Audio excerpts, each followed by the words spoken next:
นิดก็บ่คิดว่าเรื่องแบบนี้สิเกิดขึ้นกับครอบครัวของนิดหั้นนะเพราะว่าที่ผ่านมาก็บ่เคยมีเหตุการณ์อิหยังแบบนี้เนาะ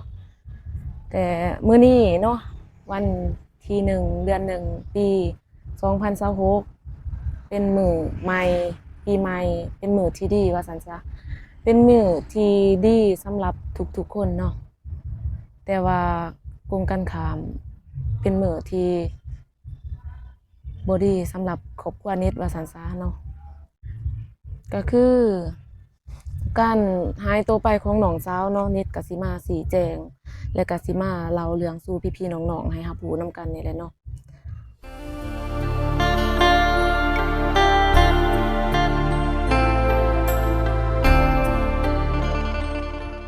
กราบสบายดีสวัสดีปีใหม่พ่อแม่พี่น้องเมื่อสุขูสู่คนเนาะ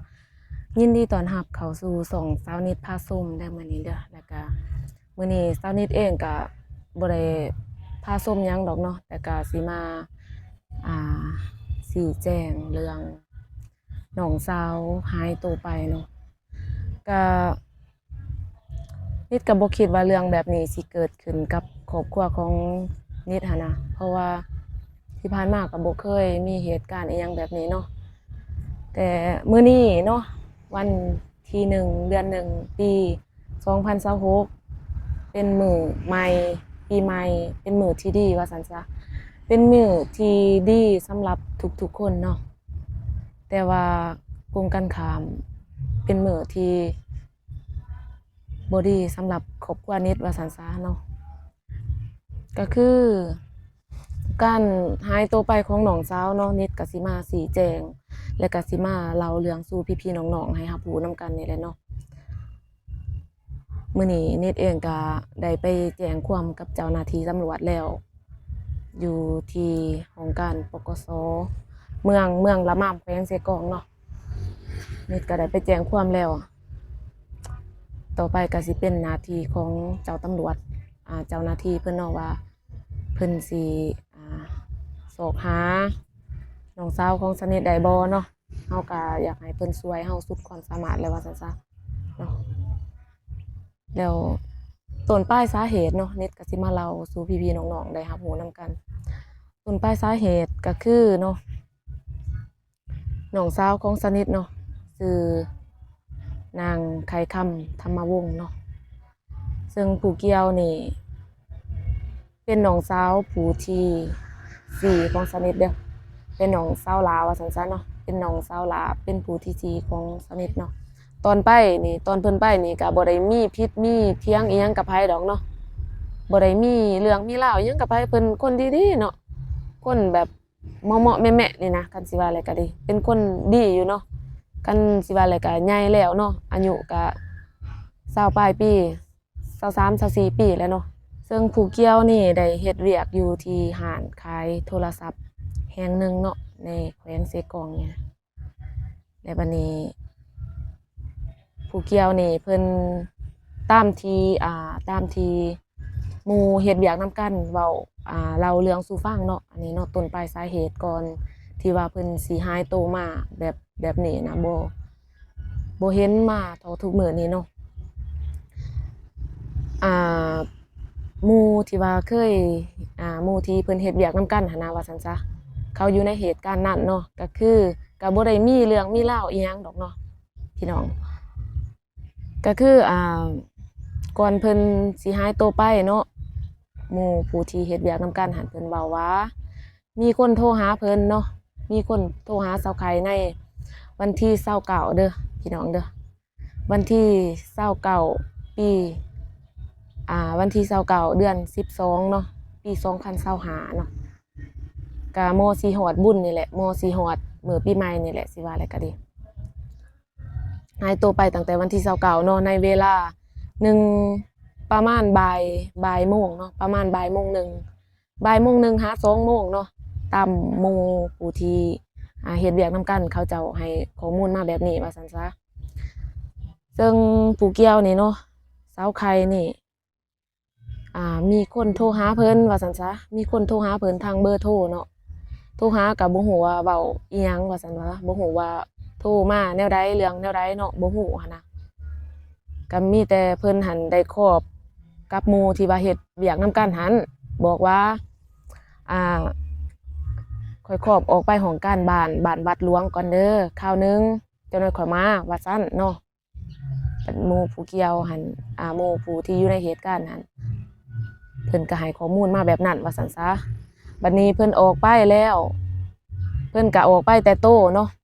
ออกไปแต่โตแล้วก็โทรศัพท์เพราะว่าเพิ่นมีโทรศัพท์อยู่2เครื่องอีกเครื่องนึงเพิ่นไว้ห้านและอีกเครื่องนึงหันติดโตไปนำเพิ่นเนาะแล้วก็พอแต่มีสายโทรเข้าเท่านั้นแหละก็ออกไปเนาะก็มีแต่ขอบหมู่เฮ็ดเวียกนำกันอยู่ห้านนี่ว่าข้อยออกไปของการบ้านวัดหลวงก่อนเด้อคราวนึงจักหน่อยข้อยมาสินะเขาก็บ่ได้แปลกใจอิหยังเนาะก็คิดว่าซ้ำไปๆมาๆซื่อๆหั่นน่ะแล้วบัดนี้เครื่องของอิหยังกระเป๋าอิหยังสายสากอิหยังเพิ่นก็บ่ได้ถือไปดอกเนาะกระเป๋าสายสากอีสังเพิ่นก็ยังอยู่ในห้านอยู่บ่อนเพิ่นเฮ็ดเวียกนั่นแหละเพิ่นก็ยังไว้อยู่หม้องนั้นคือเก่าหั่นน่ะสิว่าอะไรก็ดีแล้วเพิ่นก็ไปแต่โต๊ะเพิ่นหั่นแล้วก็โทรศัพท์แล้วก็รถจักรคันนึงเนาะเป็นรถเว็บไอดำแดงเด้อเป็นคันใหม่ๆเนาะป้ายรถแม่น9514เนาะป้ายรถ9514ป้ายสวรรณเขตเนาะเป็นป้ายสีเหลืองถ้าหากไผพบเห็นก็แจ้งแหน่เด้อเนาะแจ้งทางครอบครัวของสาวนิทแหน่เนาะให้รับรู้นำกันแล้วบัดนี้เพิ่นออกไปเนาะประมาณบ่าย1โมงหา2โมงประมาณนี้แหละตามที่หมู่ของเพิ่นให้ข้อมูลมาเนาะแล้วบัดนี้ว่าสิไปคราวนึงเนาะบัดนี้ประมาณเลยเวลามาประมาณ3โมง4โมงแล้วยังบ่เห็นว่าซั่นซะยังบ่เห็นแต่ว่าเขาก็ยังบ่ทันได้เอะใจอิหยังดอกเนาะตอนนั้นยังบ่ทันได้โทรนำอิหยังบ่ได้เอะใจอิหยังก็คิดว่าเพิ่นมีเวียกหรือว่าเพิ่นค่าเวียกว่าซั่นซะย้านว่าเพิ่นค่าเวียกส่วนตัวเนาะเขาก็บ่ได้เอะใจหยังแล้วบัดนี้จนตกมาฮอดโมงสิเลิกเวียกเนาะเพราะว่าเพิ่นเลิกเวียก6โมงครึ่งเนาะ6โมงครึ่งตอนแลงหันน่ะมอสิเลิกเวียกแล้วซ้ำ6โมงแล้วเนาะวันนี้บังเอิญว่าบ่เห็นเพิ่นหันน่ะแล้วบัดนี้หมู่เพิ่นหันก็เลยโทรหาเพิ่นเนาะโทรหาทางเฟซก็บ่ได้โทรหาเพิ่นเนาะโทรหาทางเบอร์โทรก็บ่ได้โทรหาทางอันนี้ทุกช่องทางการติดต่อของเราหั่นแหละสิว่าแล้วก็โทรหาบ่ได้เนาะบัดนี้เขาเลยคิดว่าโทรศัพท์เพิ่นแบตหมดบ่หรือแบบใดเนาะเพราะว่าเพิ่นบ่ได้ถือสายสากไปว่าซั่นซะวันนี้เขาก็บ่ได้ว่าสิโทรทางถามทางครอบครัวอิหยังดอกเนาะเพราะว่าเขาก็คิดว่าย้านเราไปย้านเราไปลิ้นไปอิหยังเลยหันน่ะแบบนี้นะแล้วบัดนี้เนาะมื้อนั้นนิดเองก็คันสิว่าแล้วก็ไปลิ้นนำหมู่เนาะไปลิ้นนำหมู่แต่ว่าประมาณ10โมงเนาะประมาณ10โมงก็4ทุ่มเนาะทางไทยเอิ้น4ทุ่มประมาณ10โมงหันนิดก็ได้กลับมาบ้านว่าบังเอิญว่าบ่เห็นเพิ่นเนาะบ่เห็นเพิ่นบ่เห็นรถเพิ่นจังซี่นะแล้วบัดนี้นิดก็นอนอยู่บ้านปกตินิดนอนอยู่บ้านกับน้องไข่นั่นแหละเนาะ2คนจังซี่นะแล้วบัดนี้บังเอิญว่ามื้อนั้นบ่เห็นเพิ่นมาบ้านเนาะแต่ว่าเว้าเรื่องว่าเพิ่นไปหลินไปเที่ยวบ่เพิ่นเคยไปหลินไปเที่ยวกลางค่ำกลางคืนบ่เพิ่นก็เคยไปเนาะเคยไปแต่ว่าก็เคยมาว่าซั่นซะบ่เคยว่าสิไปค้างคืนบ่เคยว่าสิไปเลยบ่เคยว่าสิไปมิดอิหยังแบบนี้นะปกติถ้าว่าสิไปแบบว่าไปหลินไปเที่ยวทางไกลๆบ่ไปทางอื่นอิหยังบ่มีเวียกมีงานอิหยังทางอื่นเพิ่นจะติดต่อหาทางครอบครัวเนาะหรือบ่เพิ่นก็สิบอกทางหารทางหมู่ทางกองอิหยังเพิ่นนั่นน่ะแล้วบัดนี้บังเอิญว่ามื้อนั้นนิดเนาะบ่เห็นแล้วบัดนี้นิดก็เลยแปลกใจว่าเอ้าเพิ่นไปไสอะนะปกติเพิ่นก็มานะมาหลินอิหยังนะบัดนี้มื้ออื่นเช้ามานิดก็ยังบ่เห็นเพิ่นเนาะบัดนี้นิดก็เลยโทรไปหาพนักงานคันสิว่านิดก็เลยโทรหาเพิ่นหันนะนิดก็เลยโทรหาเพิ่นเนาะแต่ว่าโทรหาแล้วบ่ได้เนาะโทรหาเพิ่นบ่ได้โทรหาบ่ติดว่าซั่นซะแล้วบัดนี้ประมาณ7ประมาณ8โมงซะประมาณ8โมงเช้าของมื้อวันที่30เนาะวันที่30เดือนธันวาเนาะแล้วบัดนี้พนักงานร้านเพิ่นหันพนักงานร้านผู้ที่เพิ่นเฮ็ดเวียกนำหั่นน่ะผู้ที่เพิ่นเฮ็ดเวียกนำกันโทรหานิดเนาะแล้วก็ว่า อันเอื้อยเห็นเซาไข่บ่เพราะว่าบ่เห็นเพิ่นมาเฮ็ดเวียกเอ้านิดก็เลยเอะใจเนาะเอ้าแม่นบ่เพิ่นไปไสเด้พอฮู้บ่ทางนั้นก็ว่าบ่ฮู้แต่ว่าไปแต่บ้านนี้แล้วบ่มาว่าซั่นซะเฮาก็เอ้าเป็นหยังเด้ไปไสเด้ไปหลินไปเที่ยวบ่ไปทางใดคือบ่เห็นบอกบ่เห็นเคาะแบบซี้นะบัดนี้ก็บ่ได้เอะใจอิหยังเนาะก็มีแต่ว่าถ้าเบิ่งอีกก่อนถ้าบ่มาอีกมื้อนี้นี่คือสิคือสิได้หาหั้นแหละว่าซั่นซะคือสิได้หากันหั้นแหละเพราะว่าย้านว่าเราไปหลินน่ะนะย้านเราปกติเราก็เคยไปหลินนะไปหลินแล้วก็มาซี้นะก็ว่ามีแต่ถ้าเบิ่งอีกก่อนว่าซี้นะมาบัดนี้หมดวันที่30เนาะก็บ่เห็นตกมาฮอดวันที่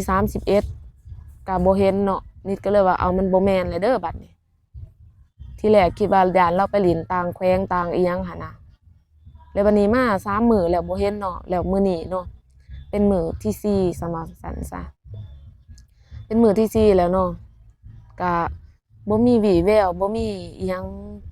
บ่มีข่าวเรื่องราวเลยนะว่าซั่นซะเนาะวันนี้นิดก็เลยบ่ได้แล้วแนวนี้มันบ่แม่นแล้วเนาะถามหมู่ครูผู้ที่เพิ่นเคยไปนำกันหั่นน่ะผู้ที่เพิ่นสนิทเนาะผู้ที่เพิ่นเคยไปนำกันนั่นก็ว่าบ่ฮู้เด้อบ่เห็นบ่ได้ไปนำกันว่าซั่นซะแล้วบัดนี้ก่อนหน้านี้เคยไปบ่เคยว่าก่อนหน้านี้เคยไปแต่ว่าช่วงนี้บ่ได้ไปเพราะว่าอากาศมันหนาวแล้วเริ่มบ่ได้ไปบัดนี้นิดก็เลยถามว่าเพิ่นมีแฟนบ่หรือมีผู้บ่าวบ่พอฮู้บ่ผู้บ่าวเพิ่นสิเนาะเขาก็ว่าเพิ่นก็สิมีคนร่วมอยู่แต่ว่าเป็นแฟนนี่บ่มีหั้นนะแต่ว่าก็ถามอยู่ผู้ที่เพิ่นเคยล่มหั้นก็ถามแต่เขาก็บ่เห็นว่าซั่นซะบ่ได้ไปนำกันบ่เห็นเด้อบ่ฮู้เด้อเรื่องนี้เนาะแล้วมาบัดนี้หมู่ผู้ที่เพิ่นเคยไปนำกันทั้งหมดทั้งมวลหั่นมี3คนพี่น้องมี3คนเนาะก็ถามหมด3คนหั่นบ่ฮู้บ่ฮู้เลยเขาเว้าว่าตอนเช้าแชตกันอยู่แต่ว่าตกเที่ยงมาแล้วบ่เห็นเลาอันนี้เลยแชตหาเราก็บ่ตอบโทรหาเราก็บ่ได้บ่มีไผสามารถติดต่อเราได้ว่าซั่นซะเนาะนี่แหละนิดก็เลยกังวลใจเนาะทั้งนิดทั้งครอบครัวเดี๋ยวนี้โอ้เป็นห่วงแล้วเนาะกังวลใจหลายคันสิว่าแล้วเฮาก็บ่อยากคิดไปทางบ่ดีดอกเนาะก็ภาวนาให้บุญรักษาพระคุ้มครองเรานั่นแหละว่าซั่นซะให้เรากลับมาอย่างปลอดภัยเนาะเฮาก็บ่อยากคิดทางบ่ดีดอกว่าซั่นซะเพราะว่าทุกมื้อนี้เฮาก็บ่ฮู้ว่าคนคันสิว่าแล้วเชื่อใจคนบ่ได้เนาะนิดเองก็บ่ฮู้ว่าแม่นไผโทรหาเรานะตอนที่เราออกไปหั้นบ่ฮู้ว่าเรามีเรื่องอิหยังกับไผบ่แล้วก็มีไผโทรหาเรานะแล้วก็ซึ่งข้อมูลตัวนี้บ่มีไผฮู้อีกเนาะหมู่ครูเราก็นิดถามหมดเนาะว่าเราเคยล่มคนต่างประเทศบ่เคยมีผู้บ่าวต่างประเทศบ่เพราะว่าเฮาบ่ฮู้ว่าซั่นซะเฮาคนในครอบครัวก็แม่นเนาะแต่ว่าสิฮู้ดีกว่านั้นก็คือหมู่ครูว่าซั่นซะเพราะว่าเพิ่นส่วนหลายแม่นไปกับหมู่ครูเนาะแต่ว่าหมู่ครูของเขาคือบ่มีไผฮู้เลยแล้วก็เขาบอกว่าเพิ่นบ่เคยมีเนาะบ่เคยมีผู้บ่าวต่างประเทศแต่ว่าคนลาวนำกันนี่เคยล่มอยู่แต่ว่าก็เขาบ่ได้อยู่นี่แล้วเขาอยู่ต่างจังหวัดต่างแขวงว่าซั่นซะเนาะก็สิว่าแล้วก็อยู่ในช่วงตอนนี้ยังอยู่ในช่วงกำลังตามหากันอยู่เนาะยังตามหาน้องสาวของสนิทอยู่ยังตามหาอยู่เพราะว่าทางเจ้าหน้าที่เพิ่นก็ตามหาเนาะเพราะว่าเฮาก็ให้เพิ่นช่วยเฮาแหละว่าซั่นซะสุดความสามารถของเพิ่นเนาะทางเฮานี่ก็หาหลายทางว่าซั่นซะบ่ว่าสิทางใดเฮาก็หาแล้วเนาะแต่ก็ยังบ่เห็นวี่แววนี่แหละก็ภาวนาให้เพิ่นกลับมาอย่างปลอดภัยว่าซั่นซะเนาะแล้วก็นิดก็ได้อ่าได้แจ้งความเนาะได้แจ้งความกับเจ้าหน้าที่ตำรวจเมืองตำรวจแขวงแล้วก็ปกสบ้านเนาะแจ้ง ทั้ง3ภาคส่วนนี้ให้เพิ่นโศกหาให้เนาะและที่4แม่นนิดได้แจ้งประกาศตามหาทางอ่าแอปฟ้าเนาะประกาศตามหาทางแอปฟ้าเพื่อว่ามีอ่ากลุ่มคนส่วนหลายเนาะเขาเห็นเบาะแสแหน่เพราะเขาสิได้บอกเบาะแสให้เราแหน่ว่าซั่นซะเนาะก็มีแต่อยากฝากเนาะฝากพี่ๆน้าๆพี่ FC แล้วก็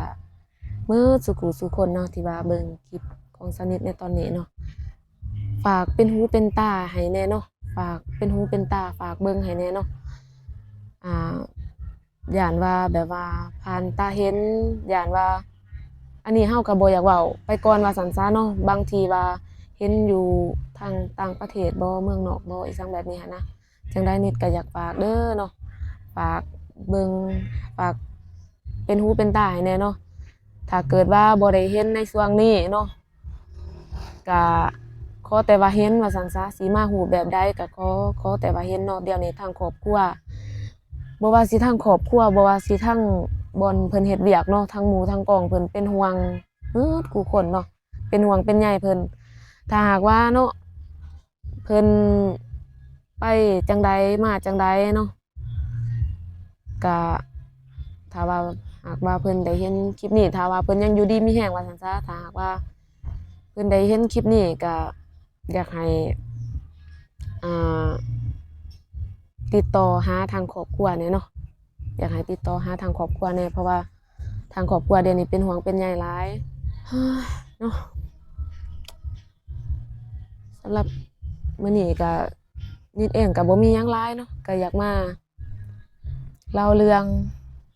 ความโศกเศร้าที่เกิดขึ้นกับครอบครัวของสนิทนี่แหละเนาะนี่บ่เนาะต้อนรับปีใหม่ด้วยการสูญเสียคนในครอบครัวไปแบบนี้บ่หั้นนะ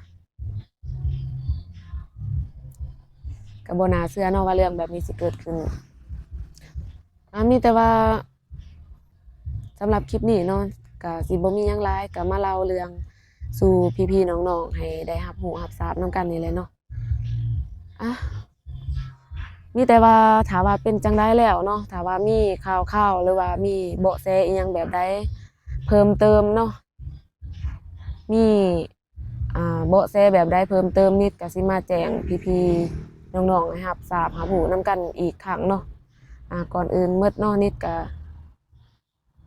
สิได้ขออวยพรไส้ปีใหม่ปีนี้เนาะปี2026นี้ขอให้พี่ๆน้องๆเบิดซุผู้ซุคนเนาะรวมทั้งครอบครัวของสนิทเนาะจงอยู่ดีมีสุขเนาะความเจ็บอย่าได้ความไข้อย่าพ้อขอให้มีแต่สิ่งดีๆเข้ามาในชีวิตเด้ออันใดที่บ่ดีก็ขอให้มันไปนำปีเก่าเนาะแล้วสนิทก็ภาวนาขอให้พบพ้อกับน้องสาวของสนิทโดยไวเนาะสาวไข่ให้เพิ่นกลับมาอย่างแคล้วคลาดปลอดภัยขอให้บุญรักษา